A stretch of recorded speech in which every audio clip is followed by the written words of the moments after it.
Good morning, everyone. I'm Sharon Wyman. I'm the president and CEO of Discover Long Island. I have been there for over 25 years and just was recently appointed president and CEO back in June 1st. Thank you. How peaceful was that ride this morning? What a way to start our day in this beautiful location. So thank you for joining us this morning. I am incredibly honored to be up here with these wonderful elite women and joining the conversation with me today and starting us off today. I'm going to ask you ladies to please introduce yourself. Just go down the line.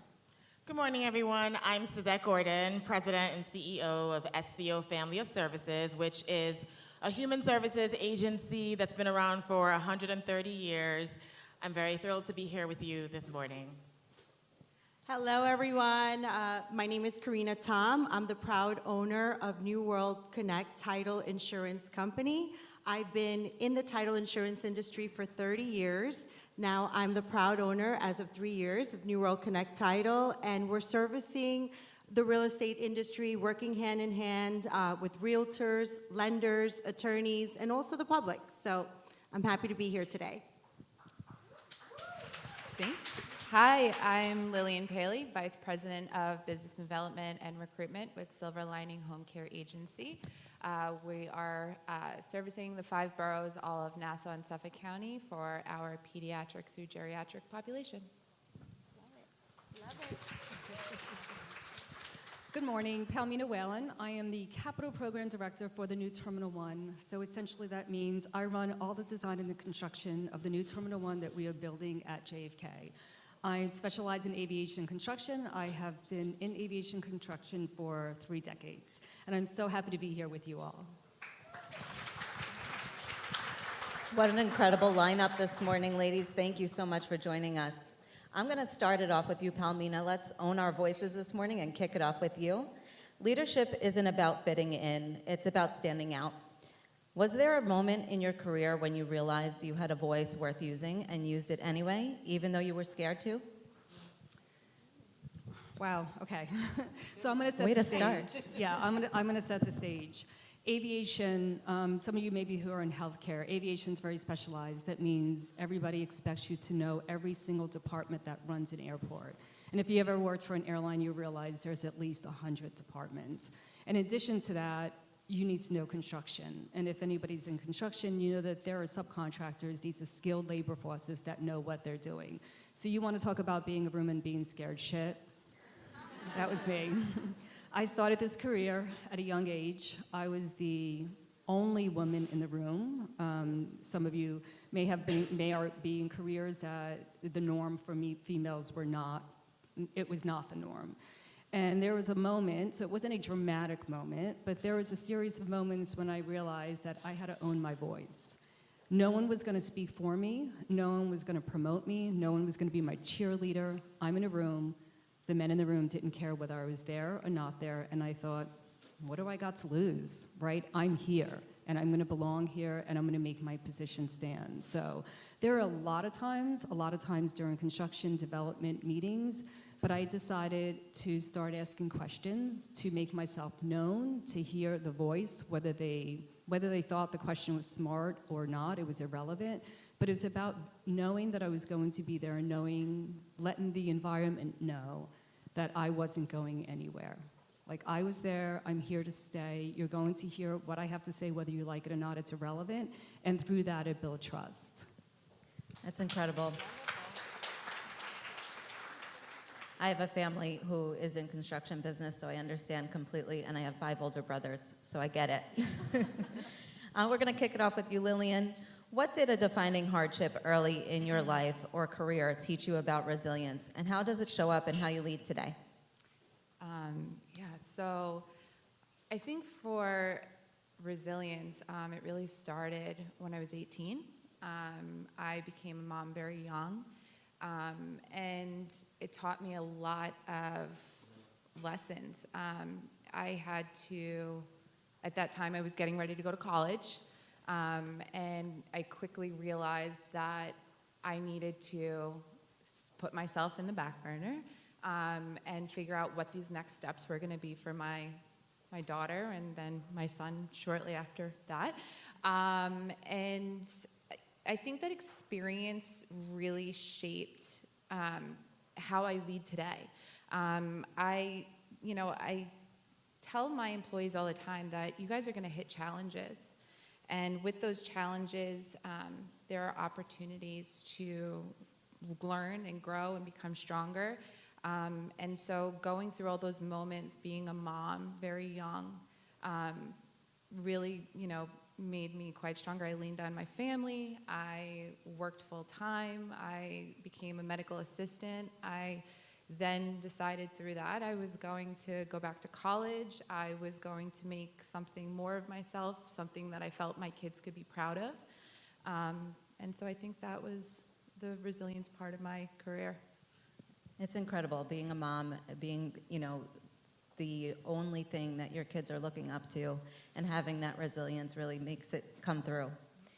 Suzette, we're going to go to you now. What was going through your mind the moment you were asked to step into a bigger leadership role than you held before? I'm not going to curse, but something like holy curse word. So for context, I started at SCO in 2019 as the organization's first general counsel. Since I was 10 years old, I wanted to be a lawyer, so I had arrived at my dream. 3.5 years later, there was a leadership transition, and I get a phone call from the chairman of my board asking if I would serve as interim. So literally, holy XXX, beep, beep, beep, is what went through my head. As I was processing this idea that the board saw me and thought that I could be someone who could steer the ship through a transition. I did not say yes immediately. I needed time to think about it. And fortunately, I have a really strong support network. I call them my board of directors, my friends, my women champions who I was able to talk to about the decision. They guided me in terms of helping me understand the questions to ask the board. And so I got more comfortable with the idea of being interim. Initially, I didn't think I could do it. I never dreamed of being a CEO. It wasn't something I necessarily wanted. But I said yes to being interim, not knowing if I would like it. And it turned out that I loved it. 8 months later, I was honored and had the privilege to be appointed permanently. By then, I had been doing the job for 8 months, so I had some more confidence. But even 3 years into the permanent role, there's still moments where I do sort of have a moment where I'm like, I'm in charge of all of this. Like, that's insane. So it's a privilege, but it's also pretty surreal at times. I agree with you. I think it takes a minute for you to realize that you are actually leading the organization, and you have to pinch yourself and realize that, wow, I made it. Yeah. Lillian, we're going to go back to you. Was there a loss or life-altering moment that changed the way you approached your career from then on? Absolutely. So I used to work for a bariatric practice for about 9 years. And I thought that was my all and be all. I thought I was going to retire there. And I remember being brought in to having a conversation where they said, we're doing financial restructuring due to a private equity investment. And at that time, I felt devastated. I had invested so much of my time into that organization, and I thought I identified my whole self because of that organization. And I remember, how could years of hard work go into one conversation for 30 minutes to say, we're letting you go. But with time, I realized a really incredible lesson and a very freeing lesson. They took away my position. They didn't take away my work ethic. They didn't take away the leader I was. They didn't take away my experience. So that moment definitely changed how I viewed success. And looking back, I felt that that biggest setback in my career was now becoming the biggest opportunity for my growth. So I approach that now with everything I do, that, that one defining moment didn't take away who I was as a leader. That's amazing. It's true because it takes that 1 second for you to realize you are who you are and you're a leader for a reason. Carina, take us back to a moment early in your career when you knew you had something valuable to say, even when you weren't the most senior person in the room. For me, starting at the age of 18 in title insurance, and it is a male-dominated industry. Title is primarily here in New York, controlled by attorneys. And so I started with the largest underwriter, which was like by chance. I met a woman, I was working in the mall, and this woman came in and she says, you know what, they're offering an entry-level position in my company. And I said, well, anything to get out of this small job. And I was literally 18 years old. And I always say it was God's divine intervention into my life. But I quickly went into the underwriter, which is a huge company, and I said, I want to learn everything there is to know about title insurance. And then within a year or two, it might have been 2 years, I said, you know what, I want to be business development. And at that point, I went out there and I started to go into attorneys' offices primarily, and I got a lot of doors slammed in my face. And they basically, put me down because it is a male-dominated industry. And they're like, oh, well, they hired you. Clearly, we know why they hired you. And I'm like, no, I actually know what I'm talking about. So I constantly had to sharpen my tools and just completely immerse myself in educating myself in title insurance and in learning everything there is to know and overcoming that stigma that us women, we can't have it all. We can't be attractive and also be in a male-dominated industry and also have brains, right? So that just can't happen. So I always had to overprove myself. And so that overproving myself to myself, now that I'm older, I realized that I was doing that for myself because who I am today, a proud owner of a very large and prestigious title insurance company, speaks volumes to my journey and to never giving up and to showing up regardless of even in that room, I'm not being accepted because there will be somebody that will accept me.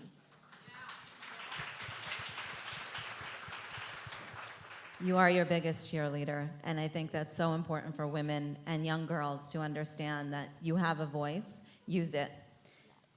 And it leads us to our next question. How do you manage self-doubt or imposter syndrome while still leading with conviction, Suzette?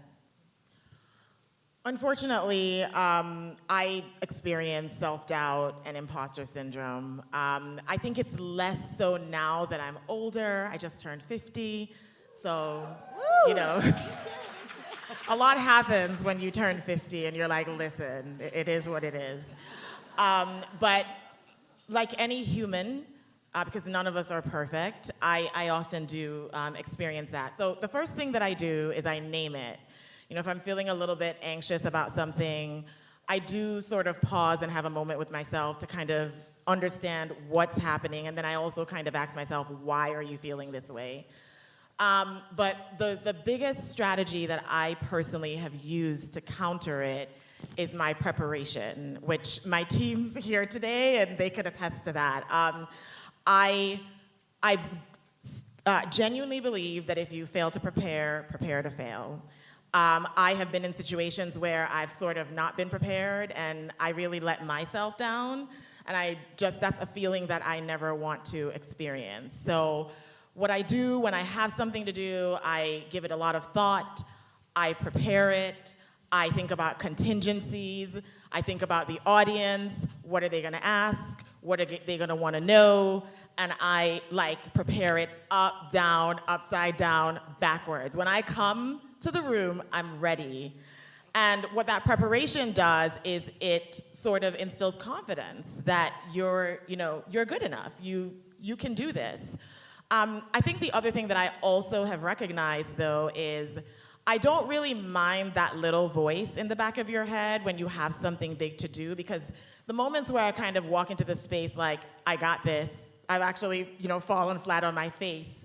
So I actually appreciate that little bit of anxiety. I use it as fuel. And I understand that confidence and humility must exist they must coexist. And that to me is like the biggest way to counteract that little voice that's questioning, like, do you belong? Can you do it? Are you good enough?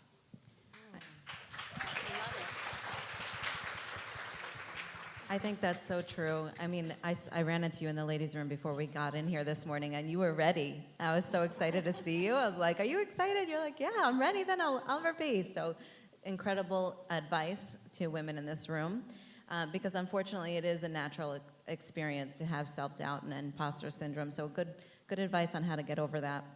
Lillian, how do you push back on being underestimated without losing yourself in the process? Yeah, so I think the biggest thing is I've always, I always felt like I was the youngest at the leadership table. I also was a female in a very male-dominant industry.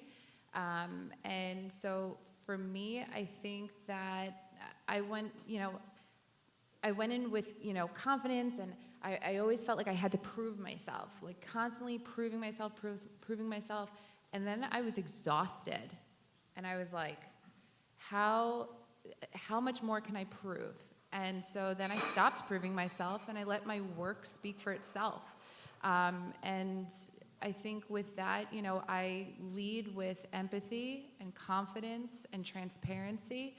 I think if you could ask any of my employees that work for me, they'll say she is so forward and so transparent.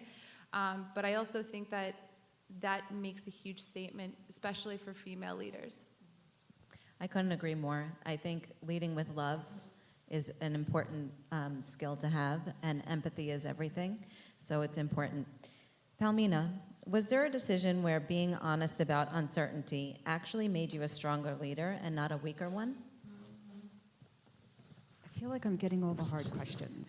Sorry, I think you can handle it. So in my line of work, specifically in construction and then with aviation as a competitive business, people often expect confidence to sound like certainty, right? You go in a room and you got to know what you're doing, and sometimes you just don't know it all. I can't know everything because that would mean I'm the smartest person in the world. I know aviation, I know construction. That's not the case. For me, building the honesty is the honesty to myself. It was the honesty to be not afraid, be able to speak up and to say what I don't know. But it's not just to be in a room and say I don't know. It is hey, not sure, let me go figure it out. Because that also educates me as a human being. And I feel that through the process of let me go figure it out and let me go get to the right people and let me collaborate and bring the collaboration among those peoples actually created the confidence that was required to be that person at that room and to be a leader. So I don't know if I exactly answered the question, but yes, there's a lot of times that I was not sure. Yes, there's a lot of times that I just wanted to say, yeah, no problem, and fib my way through all of it. But people don't forget if you make a mistake. They remember more if you help them figure out the answer. That was a great answer. I think, education and knowledge, knowledge is power. So the further you can educate yourself with what you're leading about, it gives you that power of knowledge. Suzette, what's a guiding principle or philosophy that shapes how you make hard decisions or deliver difficult news? So if I ever have to make a hard decision or give bad news, there are a couple of things that I start off just clarifying. I first want to understand what the issue is that I'm trying to solve for, and whose interest I'm looking to advance. So typically in my world, because I lead a nonprofit that's delivering services, I'm looking out for the organization's best interests, the people who we have the privilege to serve, our staff. So I find that once you're clear about that and you define that, it actually, arriving at what the right answer is a little bit smoother. I also think, though, that when you're making a difficult decision or you're delivering bad news, you should never forget your values or the values of your organization. Fortunately for me, my own personal values align with that of my organization. So I'll give you an example. One of the hardest decisions any leader has to make is if you run out of funding and you have to close a program, which means that people are going to be laid off. If you don't have money, it's not in anyone's best interest necessarily, but the decision sort of speaks for itself. But you can do those things if you're laying off staff, for example, with compassion. That's one of SCO's values. So you can think about things like, am I going to have a dedicated person in HR, see if there are other jobs for this person in the company? Can I give them severance? Can I help them with their resume? So, nothing ever softens the blow of bad news or a hard decision. But my reminder would be that even when you have to do it, and every leader has to do something that's going to make people really, really hate them, you need to be comfortable with that, but you should also, I would recommend, remember your own values and let that guide you as you're doing that.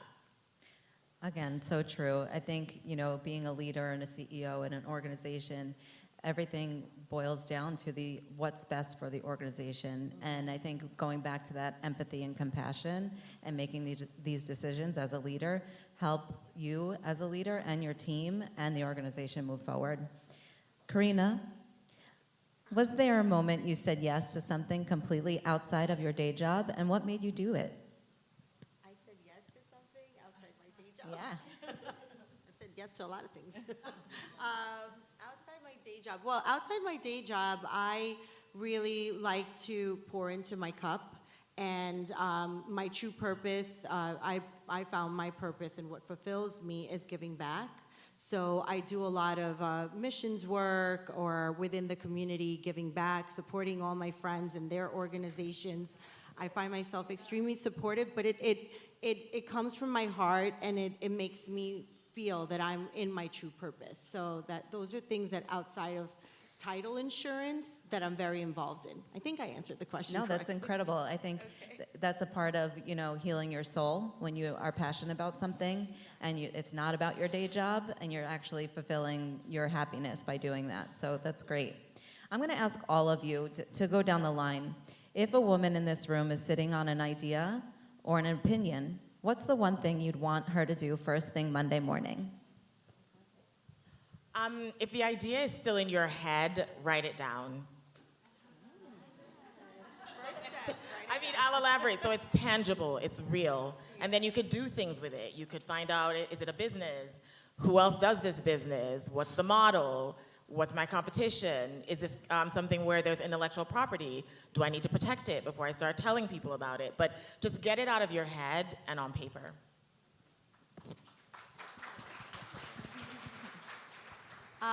So what would I tell someone that has an idea or would like to start a business Monday morning?